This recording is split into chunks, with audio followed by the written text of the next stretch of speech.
good thing. Okay. My family was glad that I had actually met someone that I really, really liked and was considering bringing them home to pass the press test, of course. But my friends in New York were also happy. And I had one friend in particular, though, who really didn't care for him. And he knew that. And he told me something about her that forced the wedge between the two of us.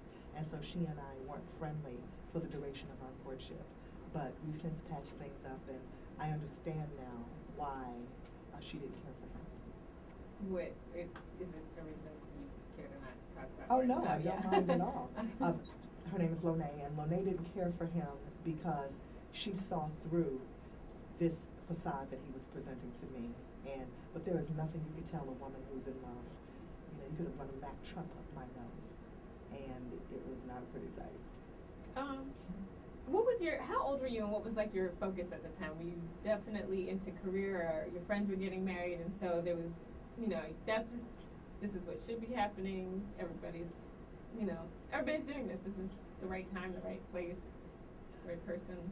I met him at 27 years old, and yes, all of my friends were getting married. I had a closet full of the ugly bridesmaids' dresses, and all my friends had certainly walked down the aisle or were about to, and I was really feeling the pressure from my family, everyone in my family was married except me, and I was in New York handling my professional business. I was a writer, an entertainment writer for a syndicated radio network, where I was cranking out shows for national syndication every week, and I was traveling worldwide. We were doing remote broadcasts in Jamaica, Japan, the Bahamas.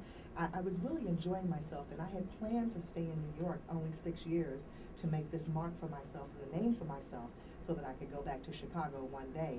But then I met Steven, so yes, I was about my professional business. And I would just say that, we have to back up off of our girls when they're professional-minded and give them the space to grow professionally, and love will eventually find them. Growing up so religious, did you believe that even though the whirlwind courtship, and a lot of people say, oh, well, that's not real, like I would have seen through that, just like that too good to be true story. Since you were religious, didn't you just feel like God was blessing you at the time? Because I have a personal relationship with the Lord, I absolutely felt that God was blessing me. However, I did not check in with God to see if this relationship was one that He sanctioned. So I was disobedient in that regard. And delayed obedience is still disobedience. I checked in with Him later, but it wasn't until after I said I do. So then I was already committed at that point.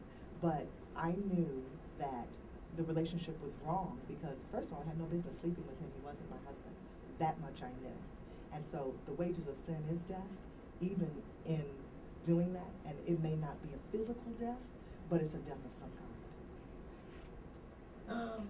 And before you met him, had you ever taken an AIDS test or an HIV test? Before I met him, I had never taken an HIV test. It had never even occurred to me to take one. But in 1990, when we met, I didn't know to ask the questions that you better ask today and beyond today, because it wasn't prevalent then like it is now. And that is why I'm telling my story, because it saddens me greatly to see that the numbers have escalated so far beyond what they were back then. In 1990, we still thought that this was a gay white man's disease. We never in a million years dreamed that it would hit our community when in fact it was already here.